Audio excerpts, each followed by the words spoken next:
Quero acionar nossa reportagem porque o presidente da República se reuniu nesta quinta-feira com os ministros ali, Planejamento, Economia, para debater o contingenciamento e também bloqueios no orçamento agora em 2024. O pessoal está buscando o déficit zero ainda? André Anelli, seja muito bem-vindo. Conta aí. Ixi, estamos sem o áudio do Anelli, é isso mesmo? Anelli, ajusta aí teu áudio que nós não estamos te ouvindo, já falamos contigo. Vamos lá, deixa eu conversar com você então, Alan Gani, sobre essa busca, né? O presidente da República está falando ainda em contingenciamento, daqui a pouco eu vou até trazer uns detalhes para vocês que esse contingenciamento não atingiria obras do PAC, nem temas importantes como saúde e educação. Mas você acredita ainda que é possível buscar um déficit zero agora ou para o próximo ano, até com uma possibilidade de crescimento da equipe como expectativa aí da equipe econômica, Alan Gani? Não, nem para os próximos anos e nenhuma gestão do PT, a não ser que aconteça um milagre econômico. Eita. A China volte a crescer a 2 dígitos, Estados Unidos cresça 5%, um boom de commodities, que é algo que não vai acontecer. Está fazendo relação ao primeiro mandato lá do Lula, primeiro mandato, né? É claro, né? Porque, na verdade, essa política desenvolvimentista, keynesiana, que o PP adora, que o dinheiro é ilimitado, que gasta se endividando com a sociedade, começou no segundo mandato do Lula, se intensificou durante o governo Dilma e continua agora com o pé no acelerador neste terceiro governo dele, né, no Lula 3. E assim, o orçamento é limitado, ele tem que fazer escolhas, ele tem que estabelecer prioridades. E em nenhum momento, nem na fala e nem nas ações, há uma evidência de que irão cortar os gastos públicos. Eu quero falar agora com o André Anelli, que está pronto para explicar melhor para a gente continuar o nosso debate. Fala aí, Anelli. Pois é, Evandro, muito boa tarde para você, boa tarde a todos. O presidente da República fez uma reunião mais cedo, como você citou agora há pouco. Ocorreu essa reunião aqui no Palácio do Planalto, trazendo diversos ministros, entre eles o da Fazenda, Fernando Haddad, do Planejamento, Simone Tebet, também da Previdência Social, Carlos Lupe, e contou até mesmo com a participação do diretor-geral da Polícia Federal, Andrei Passos Rodrigues. O presidente da República, o executivo nesse momento, se mobiliza em torno de colocar em prática aquele chamado pente fino para acabar fazendo com que seja viável aquele corte de 25 bilhões e 900 milhões de reais, já anunciado pelo ministro Fernando Haddad, justamente para enxugar as despesas do Executivo Federal. E o governo, nesse momento, pretende colocar em prática 2 mecanismos para então fazer com que esse pente fino acabe funcionando. O primeiro deles deve ser colocado em prática por meio do relatório do senador Jacques Wagner, que trata a respeito da desoneração da folha de pagamento dos 17 setores da economia que mais geram empregos no país e ainda dos municípios de até 156 mil habitantes. O outro mecanismo jurídico para colocar em prática esse pente fino, o governo federal ainda discute, deve ser ou uma medida provisória ou então um projeto de lei. Os detalhes foram dados pelo ministro da Fazenda, Fernando Haddad, logo depois que ele participou da primeira reunião com o presidente da República, mais cedo aqui no Palácio do Planalto. Foi sobre os investimentos necessários para checagem de cadastros e as providências necessárias para implementar o plano que o presidente autorizou divulgar na semana retrasada, né? De conformação dos programas ao orçamento e às leis, porque na verdade o que nós estamos fazendo é conformando as leis. Nesse momento, aqui na sede do Executivo, acontece uma segunda reunião, começou agora há pouco, tem cerca de 1 hora de atraso então, já que esse encontro estava previsto para ter início às 3h30 da tarde. Esse segundo encontro, mais uma vez com o ministro da Fazenda, Fernando Haddad, também participando novamente a ministra do Planejamento, Simone Tebet, e o ministro da Casa Civil, Rui Costa, além da ministra de Gestão e Inovação, Esther Dweck. Nesse momento, o Executivo está mais focado realmente em debater os mecanismos em torno desse pente fino que o governo federal quer colocar em prática. Mesmo assim, o ministro da Fazenda, Fernando Haddad, disse que vai ser possível, garantiu que vai ser possível cortar esses mais de 25 bilhões de reais já anunciados, até porque já estão previstos no orçamento e, inclusive, os ministérios já se preparam para fazer os cortes nas respectivas áreas. O fechamento do orçamento de 2025 já está com os limites distribuídos pelo planejamento, né? O que nós estamos fazendo é colocar os limites orçamentários nos termos do arcabouço fiscal. Mas a divisão entre ministérios é uma negociação que cabe mais ao planejamento fazer. A Fazenda estabelece o limite e o planejamento recebe os pedidos e distribui. Mas eu participo das reuniões com os ministros também para colaborar nessa confecção da peça. Ainda não existe previsão sobre algum tipo de declaração logo depois desse encontro que ocorre nesse momento aqui no Palácio do Planalto, mas a gente segue acompanhando, viu, Evandro? É uma tentativa do governo não só de cortar os gastos, cumprir aquilo que já foi anunciado, mas também acabar, de certa forma, acalmando o mercado financeiro, fazendo com que não haja mais aquela escalada do dólar que chegou a ser cotado a mais de R$ 5,60 no início do mês. Qualquer novidade que pintar a respeito dessa reunião aqui no Palácio do Planalto, a gente volta a acionar vocês aí em São Paulo. Muito obrigado pelas informações, viu, André Anelli? Bom trabalho para você. Inclusive, gente, o ministro da Fazenda, Fernando Haddad, afirmou que pediu parcimônia para a equipe econômica ali na hora de revisar a projeção oficial para o desempenho do PIB deste ano. Hoje, a projeção é de alta de 2,5% em 2024. Vamos acompanhar mais essa e já fazer uma costura boa aqui para o nosso debate. Eu estou pedindo parcimônia da Secretaria de Política Econômica na revisão de PIB, fazer com bastante cuidado. Assim. Nós estamos recebendo informações e dados que sustentariam uma reprojeção, mas eu pedi cautela, né, para avaliar bem se essa reprojeção deve ser feita e quando deve ser feita. Bom, Felipe Monteiro, está falando em parcimônia para a revisão do PIB e, ao mesmo tempo, com um planejamento de contingenciar, de cortar algumas coisas para caber no arcabouço. Você está confiando nos planos do Ministério da Fazenda e no Ministério do Planejamento para tentar atingir essa meta aí que foi estabelecida lá atrás e que depois começou a ser vista com certo pessimismo ali pelo mercado? Ciro, infelizmente... O Gani não acredita. E eu quero saber de você. O Segredo também não, daqui a pouco a gente vai ouvir a opinião dele. Essa discussão, ela é totalmente desimportante, né, para o Brasil e para o mundo. Por quê? Aí ontem, quando eu falei, né, que o discurso do Haddad parecia o discurso do Milei, o pessoal quis me bater aqui. Mas é impressionante que é exatamente o mesmo discurso, né? O governo Haddad, Lula, está buscando o tal déficit fiscal zero. Tanto é que no começo do governo apresentaram o arcabouço fiscal, o novo arcabouço fiscal, que perseguia o déficit fiscal zero. Então tem uma lei, né, uma nova lei, que fala que o Brasil tem que buscar o tal déficit fiscal zero. Mostrando que o Brasil, na verdade, no que tange à economia, é um governo de direita. É um governo parecido com o Milei, no caso.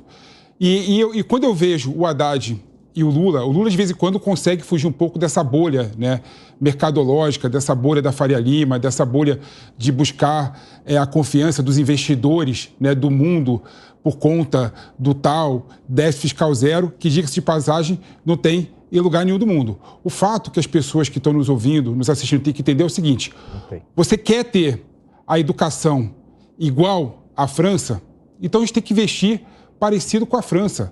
A França, na educação, investe em torno de 8 mil euros per capita por ano para cada estudante, cada aluno. O Brasil investe $900 só. Na saúde, você quer ter a saúde da Inglaterra? O Brasil investe $1.400 per capita, enquanto a Inglaterra investe mais de $2.500 na saúde. Ou seja, qual que é o pacto e qual que é a sociedade que vocês querem? Aí o pessoal fala para mim e fala assim: poxa, Felipe, você está comparando o Brasil com o país desenvolvido, com o país rico. Eu estou querendo que o Brasil seja um país rico. Então eu realmente espelho naquelas experiências que dão certo. Se eu quero que o Brasil seja igual à França, seja igual à Inglaterra, eu tenho que buscar investimentos iguais a esses países. E, para mim, crescimento econômico gera riqueza, reduz desigualdade social. Então, quando você aumenta, né, o crescimento econômico, você gera riqueza. Então, o Brasil é pobre comparado com a Inglaterra, é pobre comparado com a França, claro, mas nós temos que buscar instrumentos para crescer, gerar riqueza e ser um país rico de fato. E para ser um país rico de fato, o Brasil tem que investir e tem que investir cada vez mais. Então não caia nessa ladainha do Segré, não caia nessa ladainha do Alangani, achando que tudo se resolve cortando gastos, reduzindo a máquina. Isso é balela que não encontra respaldo em país nenhum do mundo. Alangani disse que ia se manter em silêncio hoje, mas já vai descumprir a promessa dele. Desculpa, Segré. No fantástico mundo de Felipe Monteiro, o mundo ideal de Felipe Monteiro, tem dinheiro para tudo. O ponto é muito simples. Não há dinheiro. Não tem dinheiro, Filipão. Ótimo investir mais em saúde. Tem dinheiro. Não, mas crescer não é uma questão de vontade política, Filipão. Crescimento não é uma variável que você fala assim, vamos crescer e aí cresce. Não. É tão complexo, depende de tantos fatores. Crescimento do Brasil nos últimos anos aí, girando na casa de 1%, 2%. Quando é 3%, a gente comemora. Por conta dessa política equivocada. No mundo real não há dinheiro, Filipão. Por conta dessa política equivocada que você defende e abraça, Alangani. Não, pelo contrário. O que eu defendo? Quando Lula manteve o tripé macroeconômico no seu primeiro mandato, surfou muito bem, o país cresceu. Quando abandonou, teve a pior crise econômica no governo Dilma, duas pandemias sem ter tido pandemia, Felipe. O Brasil cresceu. Essa política. O Brasil cresceu na época do Lula 1, Lula 2, por conta do boom das commodities. E que cresceu de forma completamente errada. A casa estava arrumada do ponto de vista fiscal, era para crescer muito mais, Alangani. O que eu defendo? Esse é um debate superado. Não existe mais essa possibilidade de derramar dinheiro público na economia. Lá atrás, eu até admito, por exemplo, não haveria uma CSN, uma Uzi Minas, uma Rede Ferroviária Federal, uma Petrobras, se não houvesse o dinheiro do governo, o dinheiro público investido. Mas agora não há mais dinheiro, não tem, é porque não existe, Felipe. Não tem como. Se pegar um dinheiro que não pode aplicar, é crime de responsabilidade, é pedalada fiscal. O Alan tem razão, porque não tem mesmo. O dinheiro, apesar de não ser físico, né? O dinheiro hoje ele é tudo eletrônico, mas ele tem que existir. Ele tem que existir. E o governo não tem mais o capital para esta lógica de antes. Qual é a lógica? É que o governo é o indutor do progresso. Então, se construiu Brasília para induzir o progresso aqui para a região centro. Conseguiu. O centro progrediu. Hoje nós temos estados aí como o estado de Goiás, que é um grande estado, economicamente muito bom, muito ativo, estradas, e o centro se desenvolveu. Mas hoje isso não seria possível, simplesmente porque o governo não tem dinheiro, não tem condições de fazer de novo esse derramamento de dinheiro na economia. Isso é um debate superado, ninguém duvida disso mais aqui não. Gustavo Segré. Eu não acho que seja superado, Zé Maria, porque o Felipe insiste nessa questão. Eu vou tentar trazer alguns exemplos para que a nossa audiência consiga tirar alguma conclusão. A realização do PIB, Produto Bruto Interno, do país, equivaleria, numa empresa privada, à quantidade de vendas feitas. Isso não quer dizer que uma empresa que vende muito ganha muito. Pode ter empresas que vendem muito e que a margem de contribuição, inclusive, pode ser até negativa, o que gera que quanto mais ela vende, mais ela perde. Então, não é um indicador que, por si, responde a esse crescimento para resolver a desigualdade social. Por outro lado, se tem alguém da nossa audiência que tem uma pessoa próxima da família, amiga, ou ela mesma, grávida, a partir do momento que essa criança nasce, está devendo R$33 mil. Todos nós devemos R$33 mil. Isso significa R$33 mil, Evandro, por cada habitante do Brasil para pagar a dívida pública. Se o crescimento do PIB foi de 2,5% e o crescimento da dívida por um gasto aumentado do governo crescer mais do que isso, a relação dívida-PIB cada dia é menos favorecida. E isso o mercado alerta como dizendo, o dia de amanhã pode vir uma paulada e entrar o Brasil em moratória.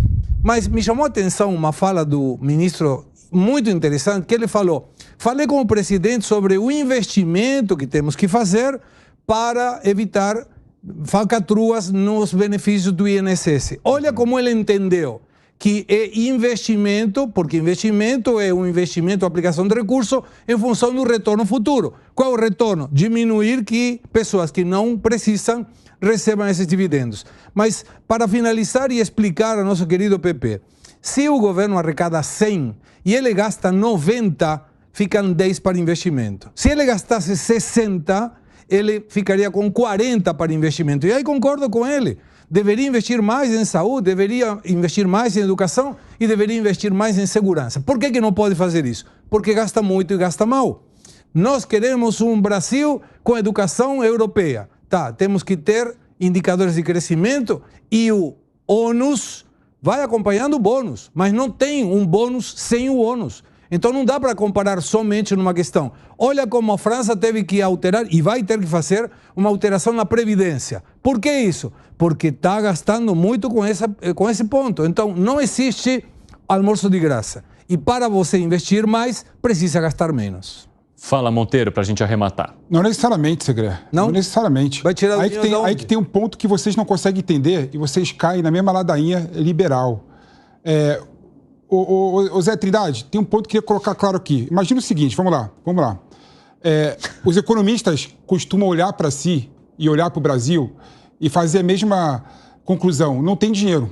No entanto, se você fizer políticas industriais e políticas econômicas que geram crescimento, ativa a indústria, ativa o comércio, ativa as empresas, o que você faz? Você consegue arrecadar mais sem aumentar tributos. Pelo contrário, é possível, inclusive, você reduzir tributos, né, e aumentar a arrecadação quando você está num ambiente em que você consegue fazer com que o lado da oferta se desenvolva. Então, quando eu vejo economista defendendo que esse tema está ultrapassado, que o Brasil e o mundo não têm dinheiro, eu sinto que é uma falta de criatividade e é uma falta de olhar a realidade de forma diferente. O Brasil anunciou recentemente uma política industrial de 300 bilhões de reais até 2026, que eu entendo que é completamente equivocada e falida. Dá para você fazer uma política industrial de forma muito mais inovadora, muito melhor, muito mais concreta, que ative o lado da oferta, gastando menos de 300 bilhões de reais. Então, dinheiro tem. Tem dinheiro. Dinheiro tem. Quando se fala em política industrial, quando se fala em investimentos, a política industrial ela não é feita só com dinheiro. Ela é feita com subsídio, é feita com infraestrutura, com abertura de mercado. Você concorda comigo, então? O dinheiro público. E quando você fala, por exemplo, em investimentos, o PAC, por exemplo, forte investimento do PAC, a ideia, né, é que venha da área privada. O que eu estou dizendo é que é preciso fazer... O governo tem que fazer políticas de desenvolvimento e de aquecimento da economia, mas não tem dinheiro para colocar nisso aí. E é por isso que o PAC puxa recursos, ou tenta puxar, né, da iniciativa privada. Gani, arremate para a gente poder seguir, porque eu estou com uma fila de repórteres para entrar ao vivo aqui. Não tem dinheiro e essa política que o PP defende é a política que foi feita há anos no Brasil. É exatamente isso, subsídios, protecionismos, vantagens tributárias para alguns setores. É isso, é a política industrial privilegiando alguns setores. Deu resultado até hoje? Não. 50, o Brasil era um cafezal, virou uma das maiores indústrias do Brasil e do mundo.